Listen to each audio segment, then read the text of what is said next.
젊은 시절부터 살아있는 판례집인가 하는 그 별명을 듣고 사실 정도로 법내에 밝은 분으로 평가를 받고 있습니다. 검찰의 수사권 문제에 대해서 좀 의문을 표시를 하셨는데, 이 사건이 갖는 뭐 중요성 같은 것들, 향후에 문제점 같은 것들을 생각을 하면은 뭐 재판에 관여하지 않는다라는 그 일반론으로만은 좀 부족한 것 같고, 좀 더 적극적인 뭐 대법원 차원의 좀 연구나 지침이 좀 필요한 거 아닌가, 이런 생각이 드는데 좀 방법을 한번 연구해 주시면 고맙겠습니다. 고민하겠습니다. 예. 법무부 장관님. 예. 검찰이 나서서 이 사건 수사하는 것 장관님은 찬동하십니까? 제 찬성 여부가 문제가 아니고 규정에 따라서 서로 원만하게 협의를 해서 수사권 행사 방법에 나중에 문제가 없도록 조치를 해야 한다는 의원님의 의견에는 동의합니다. 근데 제가 지금 나서서 그런 부분을 조정을 시킬 수 없는 입장이다 보니까 더 자세히 말씀드리긴 좀 어렵습니다. 장관님이 본인과 관련된 사건 부분에 대해서 얘기하시는 건 안 되겠지만, 수사권을 행사하는 부분에 대해서는 뭔가 법무부 차원의 관여도 필요한 것이 아닌가 싶습니다. 저는 처음에 특검이 도입되기 전에 국가수사본부가 애초에 뭐 관할권 문제도 시비가 없으니까 국가수사본부가 하는 것이 맞되, 다만 검찰이 나서서 수사하는 것도 용인 가능한 건 아니냐. 이유는 서로 간의 기관 간의 속도 경쟁을 통해서 국민의 불편, 고통을 줄여줄 수만 있다고 한다면 누군가 먼저 윤 대통령을 뭐 구속하는 방향으로 나갈 수 있도록 용인할 수 있는 것 아니냐라는 그런 의견을 가지고 있었다가, 그 의견을 피력했다가 굉장히 국민들에게 문자 폭탄을 받고 있습니다.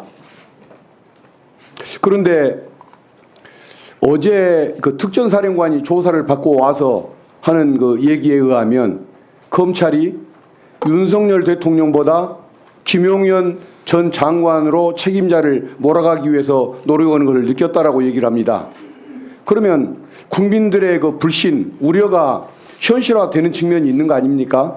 그렇다고 한다면 왜 굳이 검찰은 본인이 해야 한다고 주장을 하는 것일까? 그 사고부터가 저는 뭐 지나친 아집이 아닐까 생각하는데, 거기에 대해서 좀 법무부 차원에서 경찰로 이관을 하라라고 한번 지시해 볼 생각은 안 하십니까? 그건 우리 법무부 장관님 개인을 위한 조치는 아니지 않습니까? 제 개인에 의한 조치가 아니라고 저는 판단이 되지만은, 그 행위에 대해서 제 의사와 다르게 다양하게 판단될 수 있기 때문에 제가 아예 지금 아무런 그 조치에 개입하지 않고 있습니다. 국민이 불신을 갖고 너는 안 된다라고 굳이 얘기하는데, 나 아니면 안 된다라는 고집을 계속 검찰이 피운다고 한다면 비상계엄을 끝내 밀어붙였던 윤석열 씨와 도대체 뭐가 다른 것이냐라는 것에 대한 비판론이 많이 거세질 것 같은데, 한번 수사권 수사를 중단하도록 한번 지시를 내리는 것도 한번 검토 좀 해주시면 고맙겠습니다. 뭐 저 마음속으로는 여러 가지 생각도 하고 방안도 생각해봤습니다만, 어디에다가 수사를 맡기는 게 좋겠다 하는 그 자체가 또 다른 면으로는 수사를 회피하려고 했다, 뭐 아니면 수사가 안 되도록 알겠습니다. 하려고 했다 하는 생각도 있기 때문에 뭐 제 입장을 좀 양해해 주시면 좋겠습니다. 알겠습니다. 지금 국민의힘 의원님들이 지도부 방침에 따라서 비상계엄을 해제할 때 회의장에 들어오지 않았고, 일부 예외가 있었습니다만은 들어오질 않았고, 또 탄핵 문제가 있었을 때에도 당 방침에 따라서 들어오지를 않았습니다. 이게 내란을 방조하고 내란범을 옹호하는 행동이라는 이유로 지금 정당 해산 심판 청원이 지금 국회에 몰려들고 있는데, 주무장관님으로서 생각이 어떤지 밝혀주십시오.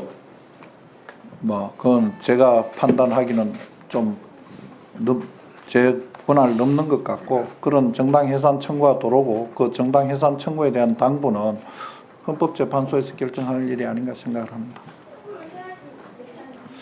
네, 수고하셨습니다. 다음은 곽규택 의원님 질의하세요.